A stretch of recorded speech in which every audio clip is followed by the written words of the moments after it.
Bonjour, le cinéma tchèque sera à l'honneur aujourd'hui dans cette émission préparée pour vous par Radio Prague International. Tourné en 1969 par le réalisateur Jiří Menzel, le film Alouette, le fil à la patte a été projeté cette semaine à la Berlinale.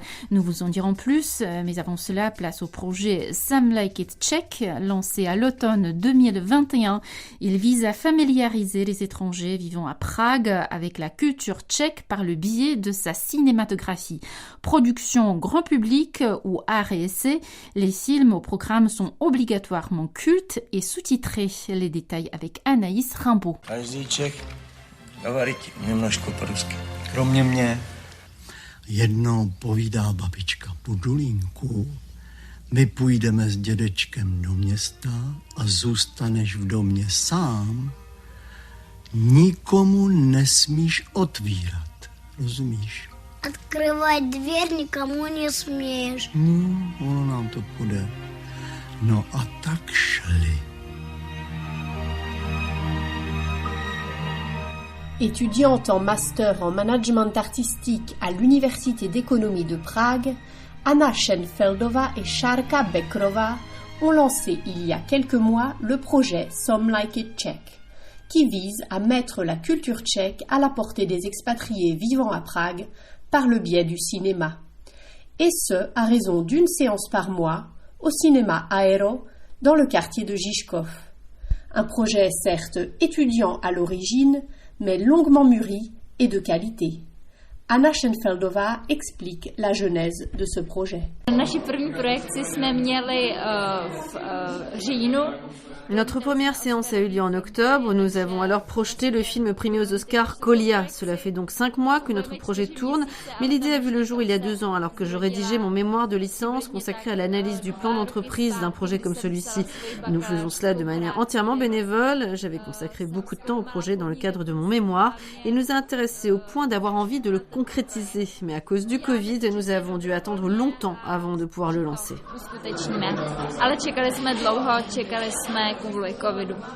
Le nom du projet, Some Like It Czech, fait évidemment référence au film Certains l'aiment chaud. Anna Schenfeldová puis Šárka Beckrová expliquent comment elles sont parvenues à ce jeu de mots créatif qui dit finalement tout. My jsme se inspirovali vlastně u francouzského projektu. Pour le titre, nous nous sommes inspirés du projet parisien Lost in Translation, dont le principe est semblable. Il consiste à présenter des films français avec des sous-titres anglais. L'accent n'est pas mis sur la culture française à proprement parler, mais vraiment plutôt sur le cinéma. Le nom Lost in Translation fait référence au film Lost in Translation.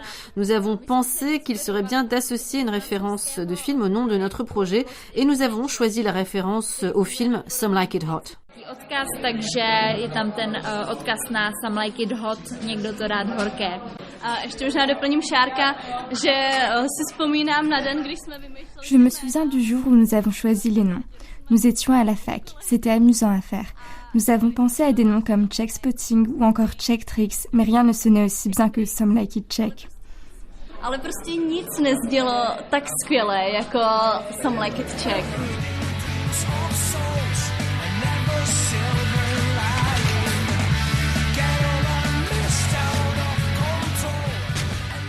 Si les organisatrices s'adressent à tous les étrangers, qu'ils soient expatriés, touristes ou étudiants en échange universitaire, dans les faits, la promesse de cette Tchèque-expérience du 7e art attire peu d'étudiants Erasmus. Ceux-ci ayant a priori plutôt le réflexe du programme d'activités culturelles et autres, concocté spécialement pour eux par le réseau d'associations Erasmus Student Network. Ce sont donc en majorité des étrangers établis à Prague qui remplissent la salle du cinéma Aero lors des séances Some Like It Czech. Ces spectateurs sont toutefois souvent accompagnés d'un ou une Tchèque de leurs proches, comme l'expliquent les organisatrices. Je dois dire que nous avons été surprises par le nombre d'expats parmi les spectateurs. Et à l'inverse, nous avons été surprises de constater le faible nombre d'étudiants Erasmus dans le public. En fait, nous n'avons eu, pour ainsi dire, aucun. V podstatě skoro žádný studenty na Erasmus jsme tady neměli, veď? Ano, je to tak, spíš chodí opravdu jako expati, kteří tady žijí. Oui, c'est vrai, ce sont plutôt des expats qui vivent ici et souvent des couples mixtes avec un ou une Tchèque qui emmène son partenaire ou un ami voir un film qu'il aime bien. Pour ce qui est du nombre d'entrées, Kolia s'est joué à guichet fermé, sinon la moyenne est de 100 spectateurs, ce dont nous sommes très contentes. Se to pohybuje kolem 100 lidí, za což jsme velmi rádi. Pour ce qui est de la programmation, Anna Schenfeldova et Sharka Bekrova mettent un point d'honneur à accorder la thématique des films avec la période de l'année, mais aussi à choisir des films de genre hétéroclite, mais qui sont dans tous les cas des incontournables de la culture cinématographique tchèque. Ainsi, en janvier, elles ont choisi de projeter Snowboardiaci, les snowboarders, un film souvent qualifié d'American Pie à la tchèque, dont l'humour très scatologique et en dessous de la ceinture fait, presque 20 ans après sa sortie, rire plus jaune que gras. Quoi qu'on en pense, au dire des organisatrices, Snowboardiaci est un film culte pour leur génération, un film que les gens aiment se remémorer.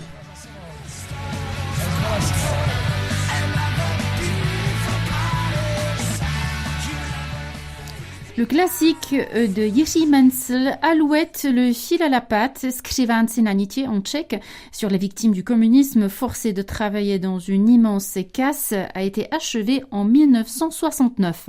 Cependant, il a ensuite été mis sur une liste noire par le régime, où il est resté jusqu'en 1990, année où il a remporté l'Ours d'or à la Berlinale. Cette semaine, le film est revenu à Berlin dans une version nouvellement restaurée.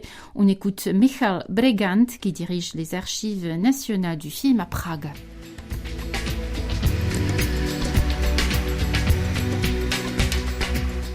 The film basically represents the transition of Czechoslovak film industry from 1968 from the Prague Ce film représente essentiellement la transition de l'industrie cinématographique tchécoslovaque de 1968, du printemps de Prague à la période de normalisation. Il a été décidé de tourner en 1968, puis cela a pris du temps. Le film lui-même a été terminé à l'automne 1969, c'est-à-dire après la mise en place du nouveau gouvernement néo-stalinien qui a été établi en avril 69. Donc, fondamentalement, Alouette, le fil à la patte, a souffert de toutes les turbulences et des changements de la situation politique en Tchécoslovaquie à cette époque. Et la principale raison de mettre le film sur liste noire et apparemment était qu'il montre les histoires individuelles des victimes du régime des années 50 en Tchécoslovaquie. C'était des prisonniers politiques, essentiellement des personnes totalement innocentes qui ont été traduites en justice pour leurs besoins de liberté. Parce que ces gens ont été emprisonnés alors qu'ils n'ont commis aucun crime. Ils voulaient juste avoir une vie libre et c'était assez grave pour les mener devant les tribunaux politiques.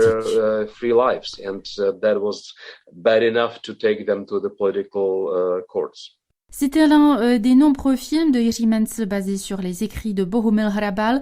Peut-on le comparer aux autres films? Comment se compare-t-il? That's very individual, but at least in my eyes, I think that Larsson and String c'est très personnel, mais au moins à mes yeux, je pense que Alouette, le fil à la patte, est très très proche de la philosophie de l'écriture de Bohumil Hrabal. Je pense que non seulement les histoires des personnages individuels, mais le film en tant que tel, avec sa distanciation ironique et son sens particulier de l'humour très noir, eh bien, c'est très proche de Hrabal. Je pense que Jiří Menzel, dans ce cas, a vraiment réussi à transformer le style de Hrabal en un style cinématographique. Managed to transform Hrabal's style into a cinematic style. Toho, kdyby se dočkala Božena Němcová. Nebo i Smetana. Slyšíte? La version nouvellement restaurée du film Alouette, le fil à la patte est projetée à la Berlinale. Pour ceux qui ne le connaissent pas, pourriez-vous nous dire quel est ce lien particulier entre ce film et le Festival de Berlin? Well, the link is very typical for what we were experiencing in 1989 and 1990. Le lien est très typique de ce que nous vivions en 1989 et 1990. Il y avait toute une légende sur la façon dont le film avait été endommagé et détruit par les autorités communistes dans les années 70 et 80. Mais ce n'était pas vrai. Heureusement, il était donc relativement facile de réparer le film et de faire essentiellement la dernière post-production et aussi de restituer une scène supprimée du film et de postuler pour la compétition à Berlin en 1990. Début février 90, le film a été présenté en première à la Berlinale alors qu'il avait déjà 21 ans. C'était donc aussi une sorte de geste politique que le Festival de Berlin ait invité un tel film et également récompensé un tel film dans la compétition principale.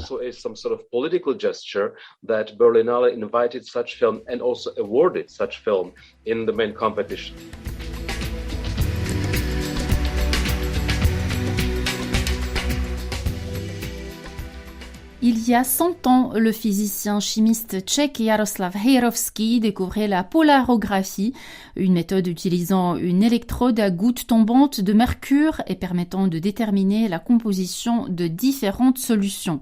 Pour cette découverte majeure, Jaroslav Hejrovský est le tout premier Tchèque à avoir obtenu le prix Nobel de chimie en 1959. À l'occasion de ce centenaire, nous vous proposons avec Pierre Maignan de découvrir son parcours scientifique. Jistě sa radi pozriete, ako vlastne vyzerá Nobelova cena. Koncom minulého roku bola udelená prvému Čechoslovákovi, akademikovi Jaroslavovi Hejrovskému, za objavenie polarografie a vypracovanie polarografickej analytickej metódy. Jaroslav Hejrovský, ce Pragois né en 1890, qui s'intéresse dès son plus jeune âge à la physique-chimie et passe la Première Guerre mondiale dans les hôpitaux militaires où il peut poursuivre ses études, doit sans doute sa découverte à son talent bien sûr, mais aussi au bouillonnement scientifique qui caractérise la capitale de la Tchécoslovaquie au début des années 1920. Élève du chimiste Bohuslav Brauner, ses travaux reprennent ainsi ceux de Bohumil Kučera sur les gouttes de mercure utilisées pour les électrodes. Il fonde plusieurs revues spécialisées avec son collègue Emil Wotocek et la mise au point du polarographe est permise grâce à une coopération avec le chimiste japonais Matsuzo Shikata qui vient à Prague spécialement pour l'étude de cette nouvelle technique. Ten prvý prístroj vyzerá celkom skromne. Za to jeho moderný vnuk, to už je polarograf, známy a používaný na celom svete. La trouvaille de Jaroslav Hejrovský, il faut aussi la mettre sur le compte du hasard, au moins en partie. Comme toutes les grandes découvertes, selon Jerzy Barek, électrochimiste à l'université Charles. Le professeur Hejrovský mesurait la tension de surface de mercure qui tombait par gouttes dans des solutions de différentes compositions. Le 10 février 1922, il a eu l'idée de mesurer le courant qui circulait dans les électrodes. Et parce qu'il vivait à une époque heureuse où il pouvait faire de la science, où il n'était pas obligé d'écrire de rapports et ce genre de choses, il a pu emprunter dès le lendemain un galvanomètre et mesurer la première courbe polarographique. Néanmoins, comme entre la découverte de la machine à vapeur et la première locomotive de Stephenson, le développement de la technique a pris du temps. Il a fallu 10 années pour que Hejrovský mette au point l'outil et pour convaincre les gens de commencer à l'utiliser. Než vyvinul ten přístroj a než přemluvil lidi, aby tuto metodu začali používat. Une constatation s'impose. Jaroslav Hejrovský a dû attendre un sacré bout de temps pour recevoir le prix Nobel, plus d'un quart de siècle après l'élaboration de son appareil de mesure. Il est pourtant nommé une première fois en 1934, à une époque où son dispositif, qu'il présente partout à l'étranger, n'a pas encore fait ses preuves. Au total, l'électrochimiste tchécoslovaque a été nommé 18 fois au prix Nobel, le plus souvent de chimie mais également de physique et de médecine, avant que l'Académie royale des sciences de Suède ne lui attribue la prestigieuse récompense en 1959. Pas trop tôt si l'on en croit les propos tenus par sa fille Jitka Černá dans un entretien trouvé dans les archives de la radio tchèque. Il est dommage que mon père ait obtenu ce prix si tard. Il était alors déjà âgé de 69 ans. Quand mon père a découvert le principe de la polarographie, il était encore célibataire et il vivait chez ses parents.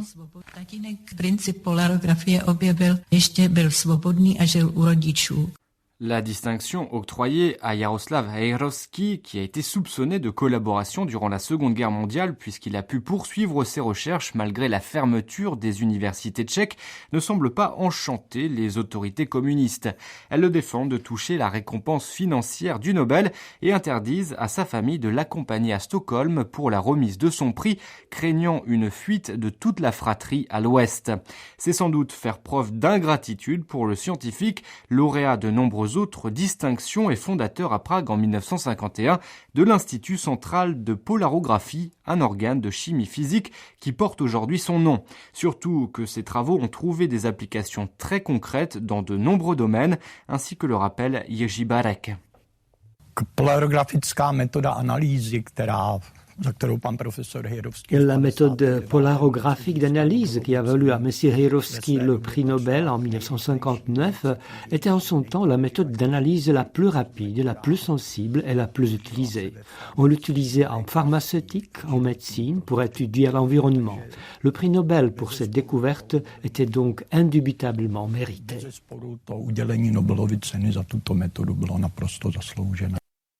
Une récompense qu'auraient sans doute également mérité quelques-unes des autres personnalités tchèques qui ont un jour été nommées, par exemple Karel Čapek, Václav Havel ou bien Tomáš Garrigue Masaryk.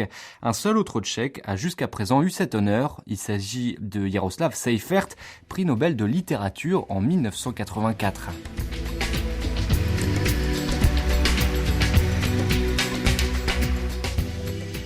Un ancien sanatorium situé dans le 2e arrondissement de Prague va être transformé en mémorial dédié à l'étudiant tchèque Jan Palach et au prêtre Josef Toufar. Les détails avec Anna Kubišta.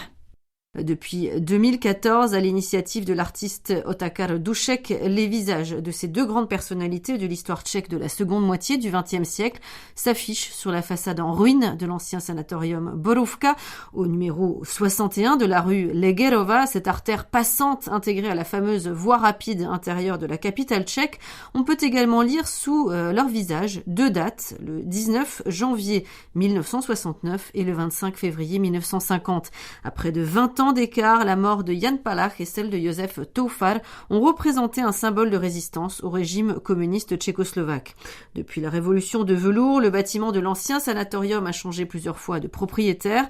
Actuellement, il appartient à une société basée à Ostrava. La semaine dernière, la maire du 2e arrondissement de Prague a annoncé qu'après 6 ans de négociations avec l'actuel propriétaire, le projet d'un futur mémorial avait finalement abouti. En lieu et place d'un hôtel, ce projet initial, l'ancien sanatorium devrait être ouvert au public avec l'aménagement d'un café et d'une salle d'exposition permanente dédiée à l'histoire des deux hommes. Des reliefs et une plaque commémorative seront installés sur la façade du bâtiment. La conception finale du mémorial extérieur et du café doit être réalisée en coopération avec la municipalité. Rappelons que le 16 janvier 1969, le jeune étudiant Jan Palach s'immole sur le haut de la place Venceslas pour protester contre l'occupation de son pays par les troupes soviétiques depuis août 1968.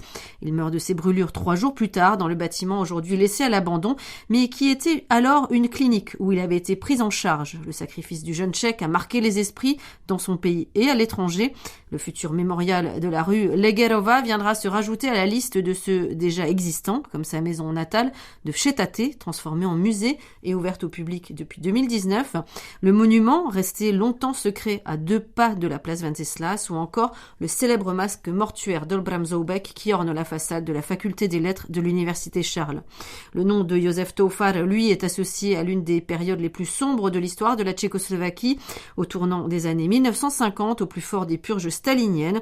Le régime communiste, récemment arrivé au pouvoir, décide de s'attaquer au clergé qu'il considère comme une menace et un agent de l'étranger. Plusieurs actions ciblées ont lieu. En 1949, Józef Taufar est accusé d'avoir mis en scène un miracle lors d'un de ses sermons. Il est arrêté et décède le 25 février 1950 des suites de tortures et malgré les tentatives des médecins de la clinique pour le sauver. Exhumé d'une fosse commune du cimetière de Diablece en 2014, sa dépouille a été authentifiée grâce au travail d'une équipe d'anthropologues avant d'être inhumé en juillet 2015 dans la nef de son église de Tchirochki.